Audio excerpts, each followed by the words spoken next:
야, 우리 의원님 아까 들어오는데 네. 왼쪽 손목에서 광채가 나던데 뭐 진짜? 모르는 시계를 차고 오신 것 같습니다. 보니까요. 제 페이스북 보셨습니까? 어.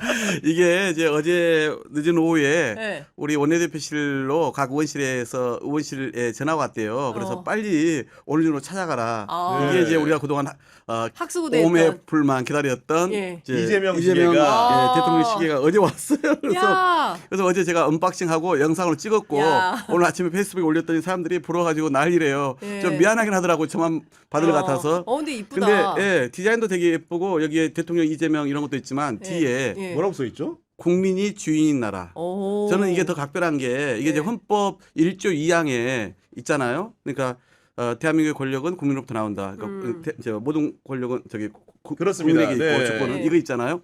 그런데 이 국민이 주인 나라가 제가 6월부터 8월까지 국정기획위원회 파견 나가 있었잖아요. 그래서 총괄하는 분과장으로 대통령께 2번 보고드리고 대국민 보고대회로 이제 일정을 마쳤는데 그때 저희가 이재명 정부의 5개년 계획을 세우고 네. 그래서 가장 우선적인 게 국가 비전이에요. 5년 동안 어떤 나라 만들 것인지 그게 이제 국민이 주인 나라 함께 행복한 대한민국이거든요. 거기서 따와서 국민이 주인 나라 이게 새겨져 있더라고요. 그래서 어제 더 좋았어요. 야, 그래서 의미가 제가 각별하게. 제가 함께 만들었던 그 국가 비전의 내용이 여기 새겨져 있어서 예. 그래서 주권 재민 예. 한시도 주인이 국민인 거 잊지 말고 손에 차고 다니면서 더 쉬지 말고 뛰어라 이런 뜻으로 알고 예. 근데 부럽습니까? 의원님이 그 많이 부르는 이 모양이에요. 부러운 시계의 주인인 게 공표된 이상 많은 분들이 저도 시계 하나 주세요 이런 얘기 많이 할 수밖에 없거든요. 아니 지금. 시계를 받기 전부터 동네에서 의원님 시계 언제 와요? 그러면 한두 분이 아니었어요. 네. 그래서 뭐라 그럽니까? 아, 저도 아직 못 받았고요. 했는데 이제 어제 제가 공표를 했어요. 누굴 주고 누굴 안 주면 진짜 괜히 또 삐치고 서운해하고 하는 사람들이 많이 생길 거 아니에요. 네. 그리고 이게 또 법상으로도 이걸 공짜로 주면 안 되는 문제가 또 김영란 있잖아요. 의원이구나. 그러다 보니까 어쩔 수 없이 죄송하지만 제가 잘 차겠습니다. 아니 우리 장현 선배 같은 경우에는 이제는 청와대 출입 기자라고 불러야 될 것 예. 같은데 청와대 출입 기자가 되면 혹시 뭐 시계 같은 거 하나 못 구합니까? 뭐 한번 구해보겠습니다. 아니 근데 제 생각에 저 시계를 그 어떻게 해야 되는지 모르겠는데 기념품으로는 안 하는지 모르겠어요. 아 판매를 혹시 안 예. 하는지. 굿즈 판매하는 것도 방법일 것 같은데 예. 문제는 대통령실이 직접 하기는 그렇잖아요. 맞아요. 그렇죠. 그런 거 법적으로 그걸 할 수가 없도록 예, 돼 있으니까. 예. 그러니까 뭔가 방법을 찾아서 예. 그래서 굿즈로 파는 것도 방법이겠다 싶어요. 그리고 예. 저게 아마 그 디지털로는 이미 이렇게 됐을 거예요. 맞아요. 지난번에 일찍 워낙 내놨어요. 페이스로. 네, 네. 돼 있고 저 실물로 시계는 많은 분들이 탐을 내는 것 같은데 저도 한번 가서 알아보도록 하겠습니다. 아니 그리고 제가 예. 사전에 우리 예. 박홍근 의원님하고 장윤선 기자하고 어떤 관계인지를 간단히 여쭸는데 예. 두 분 관계가 무려 30년 가까이 됐더라고요. 30년. 그쵸. 그렇죠. 30년. 예, 아주 푸릇푸릇한 아, 20대 두 분 다. 저는 네. 헤어스타일이 저 스타일이 아니었어요. 아니 물론 그때는 헤어스타일이 아주 풍성했다가 결혼하면서 또 빠졌다가 다시 좀 풍성해진 경우인데 그때 우리 장 기자님이 참여연대가 만든 네. 참여사회라고 하는 기관지가 있었어요. 맞아요. 아. 그걸 이제 제가- 이 기관지를 직접 만드는 일을 하시면서 제가 몸담고 있던 단체에 또 회원으로 들어오셨어요. 맞아요. 새로운 청년운동을 하자 해서 네. 만든 단체였는데 그래서 제가 거기 실무를 맡고 네. 있어서 실무 간사였기 때문에 네. 그래서 자주 봤었죠. 네, 간사형, 간사형. 아니 우리 장윤선 선배는 처음에 박홍근 네. 의원님 뵀을 때 첫인상이 좀 어땠습니까?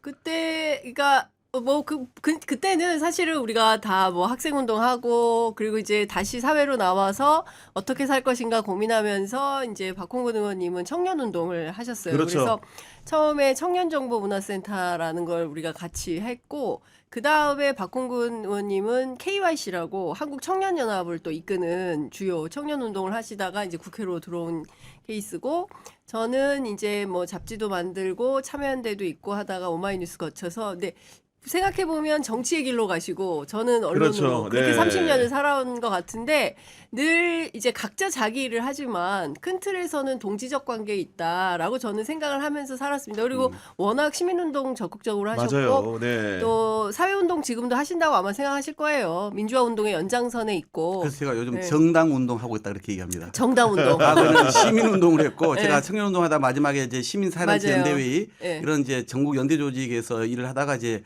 정치권에 2007년도 말에 들어왔는데 여전히 세상을 바꾸고 싶은 그 열정은 그렇죠. 똑같고 다만 옛날에는 피켓과 서명용지가 손에 쥐어져 있었다면 지금은 이 법과 정책과 예산이 제 손에 쥐어진 거기 때문에 세상을 좀 더 효과적으로 빠르게 바꿀 수 있는 네. 그런 운동을 연장선에 사고 있다고 생각하죠. 아니 저도 이제 언론사의 정치부를 출입하면서 2010년대 초반에 의원님을 처음 뵀는데 그 모습이 아직도 생생하게 기억이 나는데 벌써 보면 4선 국회의원이신 거고요. 그리고 원내대표까지 하셨는데 그럼요. 이번에 서울시장 선거에 출마를 밝히셨는데 어떤 이유에서 나오시게 된 겁니까? 그러게 저도 이제 하다 보니까 벌써 22대 국회에서 최연소 지금 4선 이상 중에서 맞아요. 가장 네. 젊더라고요. 그리고 또 원내대표도 최연소로 했고 최장기간 동안 그냥 그런 경험을 이제 다 거치고 나서 작년에 제가 이재명 두 번째 당대표 되시기 전에 따로 오랜만에 1시간 반 동안 얘기를 했어요. 왜냐하면 각별한 관계잖아요. 네. 지난 비주류 때 도지사에서 대통령 후보 도전할 때 제가 3번에 걸쳐 만났어요. 아, 그래서 3번. 마지막 제가 결심하면서 우원식 의장과 함께 그럼 도와드릴게요 하고 캠프를 짜면서 제가 비서실장을 맡고 이낙연 전 총리를 꺾고 이제 대통령 후보가 되는 것을 주도하고 그리고 나서 이제 대선은 졌죠. 그리고 나서 그 다음에는 또 제가 원내대표를 하실 때 국회의원으로 들어오시고 그리고 이제 당대표가 되셨잖아요. 그래서 그때는 정말 윤석열의 무도한 그 정치 탄압이 있었잖아요. 진짜 사법적으로 어떤 식으로 맞아요. 엮으려고 했던 거 거기에 맞서 싸웠고 그렇습니다. 그다음에 또 얼마나 처음부터 이 많은 이 김건희와 함께 오만과 독선 그런 이 폭정을 저질렀습니까? 그것도 함께 맞잡고 싸워가지고 당시 갤럽 조사에 초기에 58, 9% 시작했던 윤석열의 지지율이 24%까지 떨어집니다. 급락했죠 갑자기. 그런 걸 이제 이태원 참사 문제까지 저희가 잘 이렇게 최대한 잘 싸워 나가고 대응하고 이러면서 그렇게 됐던 거거든요. 근데 그 이후에 제가 사선되고 나서 고민을 했는데 작년에 그래서 대통령하고 좀 그 상의를 했습니다. 그래서 제가 다시 좀 캠프를 짜는 걸 도와드릴까요? 아니면 서울이 옛날보다 어려워졌으니 시장을 좀 미리 제가 뛰어들어서 기발 좀 닦을까요? 이걸 작년 8월에 한번 상의를 했거든요. 작년 8월에 네. 우리 오랜만에 1시간 반 정도 얘기를 나눴는데 그때 이제 대통령께서 이 얘기를 저한테도 저도 칭찬 받았어요. 정호도 구청장만 칭찬받는 게 그게 아니고 아니다. 박홍근 의원도 이재명 대통령한테 아니, 원내대표 할 때도 한두 번 받았겠습니까? 근데 그때 이렇게 얘기하시더라고요. 우리 당대표와 원내대표를 지냈기 때문에 박 대표님은 일을 워낙 잘하시니까 서울시 맡으시면 제대로 잘 이끌어 가실 것 같다고 이렇게 이제 격려를 해 주셨는데 왜 비공개로 하셨을까? 공개적으로 X에 냈어야 되는데 라이브 해야지. 어묵 그러니까요. 받듯이. 그래서 그때 한번 상의를 하고 나서 이제 이번 국정기획위원회에서 제가 이제 총괄하는 분과장으로 5개년 계획을 다 짜고 정부 조직 개편도 제가 검찰 계획을 포함해서 다 짰거든요. 그래서 대통령께 보고 드린 두 번째 이 보고를 드리고 나서 이제 나오는 길에 이제 이 일도 끝나가니 저도 본격 좀 준비를 하겠습니다. 이렇게 말씀을 드렸고요. 그게 이제 8월 초순이었습니다, 올해.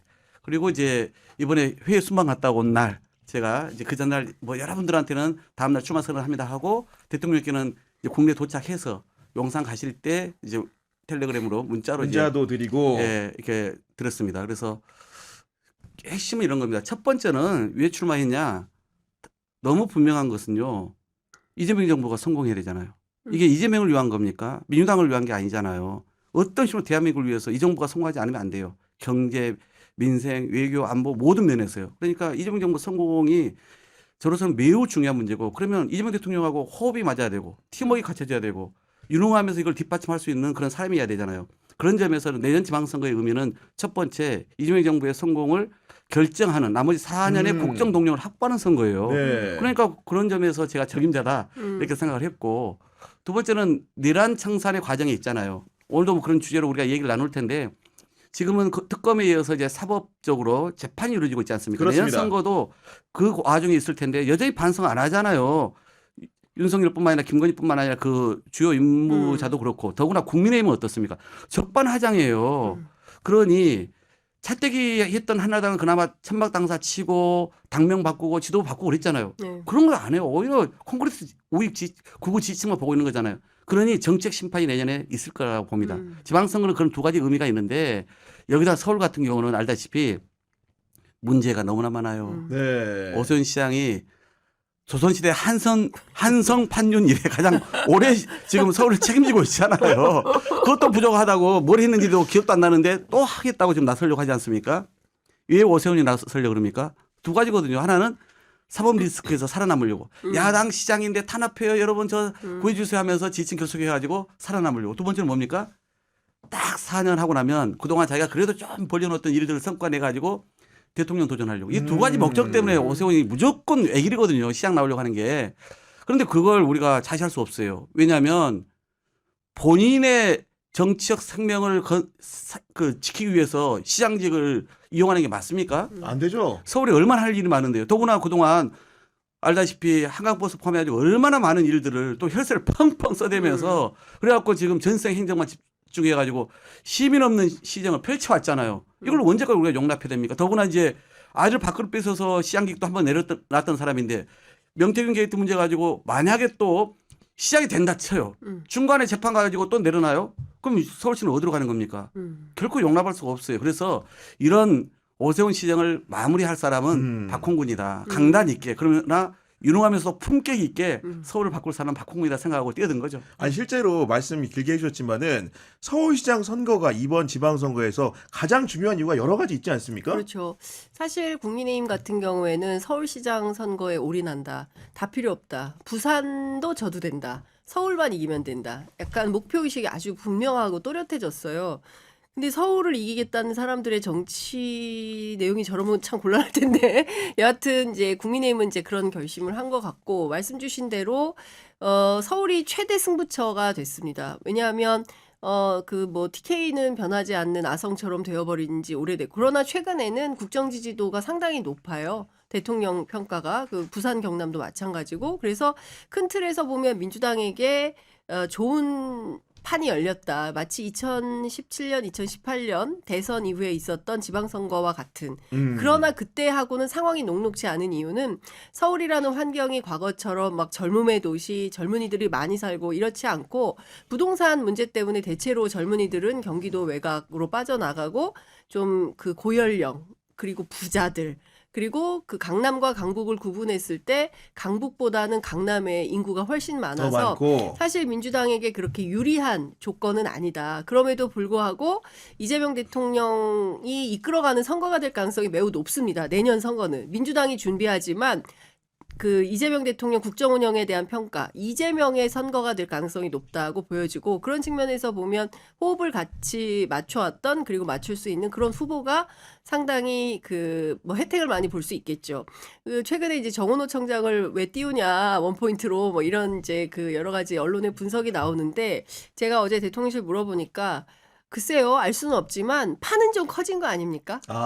경선의 지금 무대가 민주당의 넓어진 거. 경선판이 커졌다. 예, 네. 무대가 좀 커진 거 아니에요? 그래서 이를테면 국민의힘보다는 훨씬 후보도 많고 그래서 다양하게 경쟁을 할 수 있는 구도를 열었다. 그런 점에서 주목해 봐달라라는 당부를 했습니다. 그리고 오세훈 시장 하면 이제 떠오르는 것들이 어떤 거냐면 첫 번째로는 한강버스는 여러 국민의 반대에도 불구하고 살려서 운행을 지금 하고 있는 상황인 거고 반대로 TBS 같은 경우는 정말로 지원을 중단을 해가지고 어려운 지경에 몰려 있거든요. 만약에 우리 박홍근 의원님이 시장이 된다면 그 두 가지 정책 어떻게 하실 겁니까?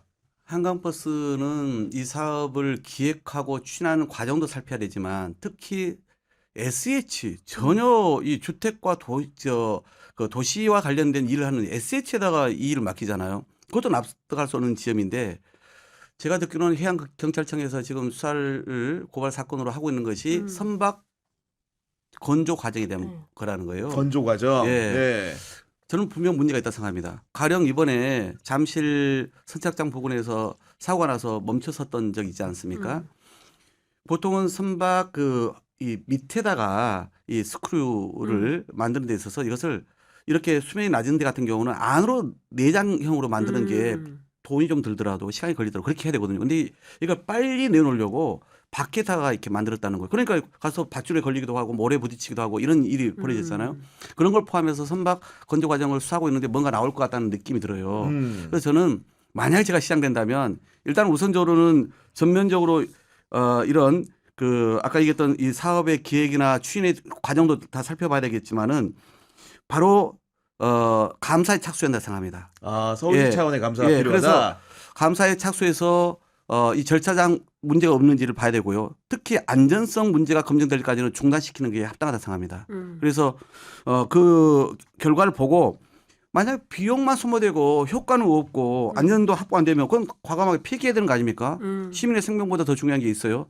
TBS도 아까 말씀을 하셨는데 이번에 뭐 우리 폭설 때 다 지켜봤잖아요. 네. 근데 이랬다는 거 아니에요? 김어준 씨가 다시 복귀할 거라고 보기 때문에 이제 지원을 한다는 거다. 안 한다. 이렇게 했다는 게 그게 무슨 근거고 무슨 논리입니까? 시장 아무리 봐도 복귀는 안 할 것 같은데 우리가 보기 일단은 그럼요. 보니까 건물 너무 샀어. 이미 지금 뭐 지금. 완전 뭐 네. 별도의 대기업이 되어 계십니다. 그러니까요. 지금 보니까 네. 그래서 진짜 재벌 총수가 됐어요. 예, 그러니까 정말 이제 교통 재난 이런 대응을 위한 공공 인프라인데 특정한 정책 목적으로 그렇게 정책 결정을 했어야 되겠습니까? 그래서 저는 이것도 마찬가지로 이번에 폭설 사태에서 다시 한번 확인됐잖아요. 음악 방송만 틀어주고 있는 교통 방송을 어찌 우리가 이렇게 지켜볼 상황일 줄 알았습니까? 그러니까 저는 이것도 마찬가지로 더구나 제가 이제 지난번에 그 노조 위원장 만났거든요. 이분들이요 월급을 못 받으니까 이제는 더 이상 뭐 대출도 안 되고 하니까 이분들의 생계는 오세훈 시장이 어떻게 책임질 겁니까? 그러니까 그렇게 어렵게 지금 근근히 살고 있단 말이에요. 그래서 저는 하여튼 TBS는 바로 정상화 시켜야 된다는 네. 확고한 생각을 갖고 있습니다. 저 참 근데 민주당한테 서운한 게 그 75억을 국회 과방위에서 통과시킨 거예요. 그래서 방송발전기금으로 일단 영어방송, 이거는 비정치 사안이잖아요. 김어준 씨하고 아무 상관이 없는 거고. 사실 국내에 와 있는 외국인들이 TBS 교통방송의 영어방송, 중국어방송 보면서 다양한 정보들을 청취하는 거거든요. 근데 그런 게 없기 때문에 아리랑 TV는 TV만 있지 라디오가 없잖아요. 아, 그렇죠. 네. 네, 그래서 라디오는 굉장히 중요한 거예요. 외국인들한테. 이제 그런 측면에서 이제 70억 예산을 편성했는데 이거를 기재부가 반대해가지고 결국 통과가 안 됐어요. 그래서 아까 말씀하신 그 노조위원장 같은 경우에는 지금 더 이상 그 대출도 안 되고 전체 150명 정도 되는 직원들이 생계가 막막한 거예요. 그래서 뭐 택배하시고 뭐 여러 가지 동료의 아르바이트 하면서 하는 겁니다. 근데 이분들이 그러면은 우리 회사를 지킬 거야. 물론 이것도 있지만 그거보다 더 심각한 것은 세상의 방송국을 이렇게 하루아침에 이렇게 패국 위기로까지 몰 수 있는 거야. 이거는 민주주의가 완전히 말살당한 현장이다. 그래서 민주주의를 회복하는 차원에서 자기들은 뭐 택배 기사를 하든 무슨 알바를 하든 현장을 지키겠다는 지킨다. 거야. 네. 진짜 눈물 나서 들을 수가 없는 정도예요. 그래서 TBS와 관련해서는 지난 기재부의 그 잘못과 관련해서 조금 민주당에서 좀 깊이 있게 들여다보시고 추경이 있지 않겠습니까? 근데 추경 때는 반드시 이거 6월 달에 지방선거죠? 또 이게 정부 들어서 한참 걸려요. 그러면 내년 상반기까지는 날아가는 거고 하루하루가 지금 정말 포도청인데 네. 이게 지금 영위가 안 되는 거 아닙니까, 삶이. 그래서 이거에 대한 뭐 긴급 처방, 긴급 대책이 좀 필요해 보인다라는 생각도 네, 듭니다. 그런 처방을 좀 이렇게 민주당 네. 수기해서 결론을 내려야 될 것 같고 어쨌든 간에 이제 본선에 가기 전에 예선 같은 민주당 내 경선이 존재하는 건데 솔직히 말하면 여러 후보들이 출마해 있는 상황이고 기본적인 구도 자체가 보면은 최근에 정원호 구청장이 주목받은 것도 사실인데 이런 전반적인 상황 우리 의원님은 어떻게 좀 보고 계십니까? 저는 한때 영입설 또는 차출설 얘기가 나오지 않았습니까? 그때 제가 뭐라고 얘기를 했냐면 그런 얘기 반복할수록 오세훈이 강자라는 것만 오히려 부추기는 꼴이다. 아주 하책 중에 하책이다. 하책 더 이상 그 얘기 하지 중하책이다. 마라. 얘기했거든요. 다행히 요즘은 쏙 들어왔습니다. 네. 김민석 총리도 뭐 출마하지 않는다 이렇게 얘기를 했고 강훈 실장 이야기도 이제 안 나오고 있잖아요. 외부 경제인 영입설 얘기도 안 나오고 있잖아요. 그러니까 이제 결국은 뛰고 있는 주자들로 하는 게 마땅하고 제가 그전에도 그런 이야기를 했습니다. 만약에 지금 주자로 뛰어봤는데 내년 3, 4월 선거 목전에 또 국민의힘의 어떤 후보가 되었는데 그분하고 비교해 봤을 때 우리가 너무나 뭐 유퇴하거나 떨어지거나 하면은 그때는 당연히 특단의 대책을 고민할 수 있겠죠. 그렇죠. 네. 제가 보기에는 오세훈 세지 않거든요. 내리막길에 올라갈 일이 없어요.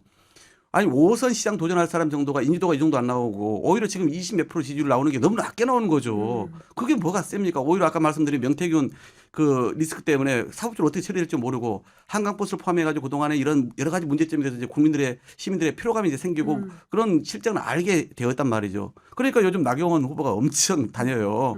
본인은 또 더구나 7대3이냐 5대5냐 막 이러면서 소위 당내 극우층 모아가지고 경선에서 자기 오세훈 꺾을 수 있다 아니면 오세훈 문제 생기면 자기가 대체할 수 있다 이렇게 내다보고 뛰는 거거든요. 맞습니다. 네. 그러니까 저쪽은 제가 보기에는 크게 우리가 그냥 뭐 강한 사람이 이렇게 생각하지 마시고 우리 후보를 어떻게 만들 거냐 여기에 더 집중하면 되거든요. 그래서 제가 몇 번 이야기를 했어요. 역동적으로 후보를 만들어내면 된다.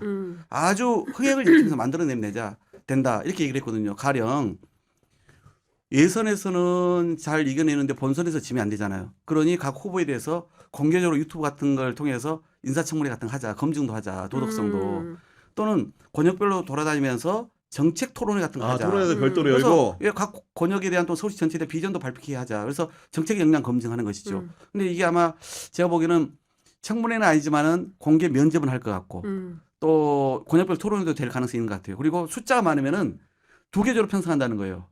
그래서 A조, B조 물론 뭐 추첨을 통해 가지고 조를 편성할지 모르겠지만은 네. 그렇게 해서 그 조의 토너먼트 방식으로 해가지고 최종적으로 각 조에서 2명씩 올려가지고 4명으로 본 경선을 치르겠다는 4인 거거든요. 본선이다. 네. 그러면 그걸 4명 중에 최종적으로 이제 선호 투표라든가 결선 투표까지 해서 후보를 좀 정하겠다. 저는 훨씬 더 국민의힘 쪽은 밋밋하고 뭐 큰 변화가 없고 오히려 오선이 될까 말까 이 아슬아슬한 거라면 우리는 계속 이 과정을 통해서 시민의 주목과 우리 당원들의 참여를 이끌어낼 수 있는 방법이지 않습니까?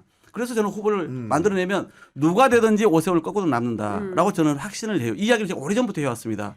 그래서 다행히 지금 당이 설계하고 있는 이 경선 방안이 제가 생각과 큰 차이가 없이 그렇게 좀 되어가는 것 같아요. 그래서 우리 후보를 유능하게 그리고 시민들의 관심 속에서 역동적으로 만들어내면 된다라는 생각을 갖고 저는 그런 점에서 저도 원내대표 끝난 지가 오래되다 보니까 한 2년 지금 한 7, 8개월 됐잖아요. 인지도가 많이 떨어져 있더라고요. 다시 그래서 올려야 돼. 예, 방금 이런 과정을 밟으면 네. 저 같은 사람은 훨씬 더 올라갈 일만 남았다. 네. 박홍근의 진면목이 이런 거구나. 네. 훨씬 제가 여러 면에서 예. 알릴 수 있는 기회라고 생각을 자, 하죠. 그럼 여기서 네. 지금 떠오르고 있는 후보인 정원호 구청장에 대해서는 우리 의원님은 어떤 생각을 갖고 계십니까? 저는 정원호 구청장하고 2010년도에 본인은 성동구청장, 저는 중랑구청장에 도전을 해요. 아, 근데 10년도에. 저는 8명이 나왔는데 3명 안에 끼지 못하고 컷오프 당했어요.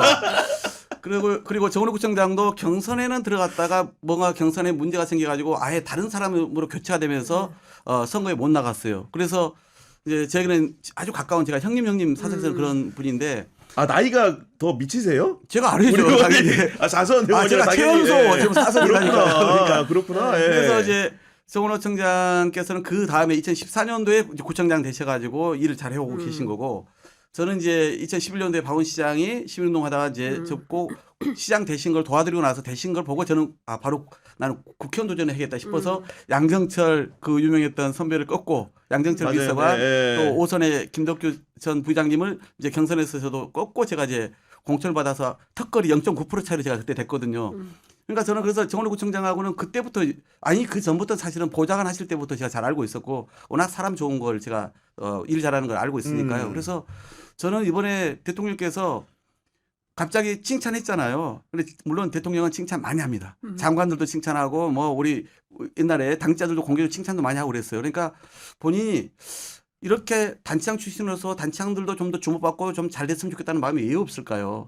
정치와 행정은 좀 다른 영역이기 때문에 행정하는 사람들도 좀 정치 주요 무대에 섰으면 하는 바람이 있었겠죠. 그러니까 아침에 그렇게 X에다가 글을 올렸던 것이라고 보는데 저도 좀 이렇게 당혹스럽긴 했죠. 아니, 박홍근이 나온다고 이렇게 침을 발라놨는데 지금. 한 시간 반이나 얘기해놓고. 네. 그래서 대통령께서 왜 그랬을까 싶어서 그날 저녁에 제가 대통령실에 누구한테 통화를 했습니다. 그랬더니 이제 그렇지 않아도 뭐 안에서 이게 왜 글을 올리셨을까 싶어갖고 여쭤보기도 했고 막 쭉 얘기를 해주더라고요. 그래서 제가 이 자리에서 드릴 수 있는 이야기는 대통령이 이제 뭐 그런 의미를 두고 뭐 어떤 특정 후보만 확 띄우려고 했다기보다는 잘한 사람 칭찬하자라는 그런 이제 이야기고 그 이후에 이렇게 파장이 이렇게 막 보도가 많이 나고 쏟아질 줄 몰랐겠지요. 네. 그런데 저는 대통령도 선거법상 문제가 없다라면 당연히 정원호 구청장 같은 사람도 이런 판에서 열심히 뛰었으면 좋겠다는 생각이 있을 거라 생각합니다. 그러나 정원호 구청장만 내가 마음을 두고 돕겠다 이런 것은 아니겠죠. 그러니까 그런 속에서 저는 여러 사람 나오는 판이 좋겠다. 자, 그러면 이렇게 여기서 생각하죠. 하나만 깊이 들어가면 네.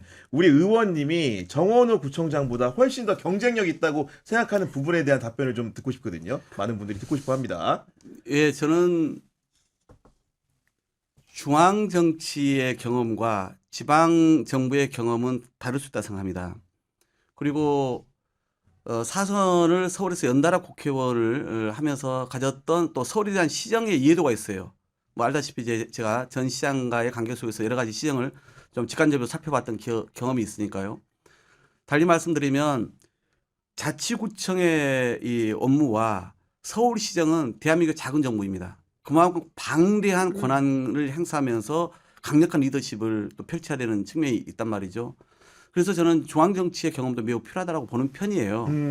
그래서 원내대표를 했고 그 어려운 시기에 민주당이 잘못하면 대선 져가지고 쪼개질 뻔했던 시기에 당을 하나로 모으면서 그 위기를 돌파했고 이재명 대통령과의 이제 굳은 깊은 신뢰관계를 그때 쌓았던 것이고 당에서뿐만 아니라 국회에서 예결위원장이라든가 운영위원장 또 예결위 간사 그리고 또 당에서는 을 지키는 민생 실천위원장을 하면서 네. 고공농성 진짜 극심한 갈등이 있던 현장 제가 파인탭 포함해서 또 택시기사 등 그래 많이 풀었습니다. 그러니까 그런 갈등 현장을 다니면서 풀고 을지로위원장 하면서 자영업자에 필요한 카드 수를 낮추고 이런 민생과 현장을 소통을 통해서 풀어봤던 성과들이 많이 있단 말이죠. 그런 이제 검증된 역량이 있는 거다라고 생각이 들어요. 그래서 저는 거기다 이제 우리 시민들이 워낙 서울 시민들은 눈높이가 있습니다. 그래서 시장 그러면 너무 정책 색깔이 강한 사람보다는 유능한 것은 기본이고 거기다가 품격도 요구한다 생각해요. 그래서 그런 안정감과 품격을 가지고 시정을 제대로 이끌어달라라는 측면에 있어서의 또 강점도 있다 이렇게 생각하죠. 네. 이제 정말로 이제 보니까 박홍근 의원님이 하고 싶은 얘기가 정말로 많으셨던 것 같다는 느낌이 좀 많이 드는 거고 그리고 무엇보다도 품성이라는 걸 우리 기자들은 사실은 좀 알잖아요. 의원님 네. 같은 경우에는 늘 보면은 초입에 정치 초입에서 봤던 국회에서 봤던 모습하고 지금 이제 십수년이 흘러가지고 보는 모습하고 거의 차이가 없는 분 같아요. 그러게요. 억지로 답변하는 거 아니시죠? 너무 훅 들어갔나요 이렇게? 아니 근데 그 사실 이런 것 같아요. 그러니까 정치를 시작하고 바뀌는 사람 많아요. 진짜. 예. 그리고 내가 알던 야인 시절의 그는 이제 없어졌네. 그런 게 없어졌네. 근데 박홍근 의원 말씀하신 대로 그리고 뭐 앞과 뒤가 다르지 않고 뭐 그런 것으로는 평가를 잘 받기 때문에 사실은 원내대표 하기가 제일 어려워요. 네. 맞아요. 모든 네. 선거 중에 제일 어려운 선거가 뭐냐 그럼 원내대표 선거. 기자들도 맨날 틀리죠. 그렇죠. 보면은. 맨날 예측이 네. 틀려요. 왜냐하면 국회의원들이 평가하는 거기 때문에 굉장히 엄중하고 엄격하다. 근데 그 시험을 통과한 분이고 보좌관 출신이에요. 김상희 의원 보좌관을 또 하셨거든요. 그리고 전 그게 굉장히 잊혀지지 않는데 그 초선 당선된 날 그 예결위 회장인가 거기서 인사하면서 그 여러분 보좌관 무시하지 마십시오.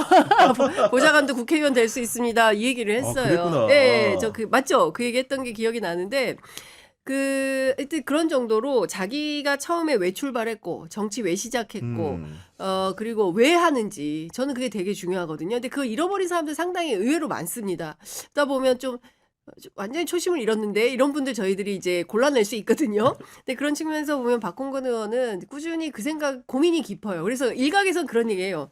박홍근은 너무 고민이 깊어서 말이 잘 서지 않는다. 진중하고 그다음에 네. 머릿속에서 너무 먼저 생각이 필터링 검증을 먼저 많다. 하기 때문에 너무 필터링을 말실수 안 하려고 되게 그렇지. 신경 그 쓰는 얘기를 많이 해요. 반면 아무개는 그냥 말을 많이 한다.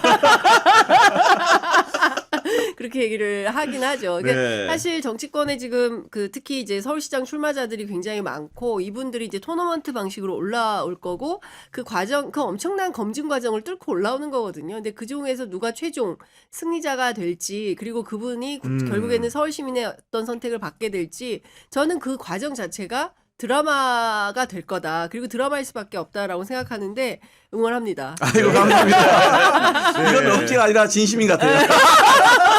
30년 우정을 담아. 이러다가 뭐 어디 가시겠어요 보니까 이렇게 우정 얘기하시다가 어디 갈것 같은데. 저 저널리스트예요. 다행입니다. 네.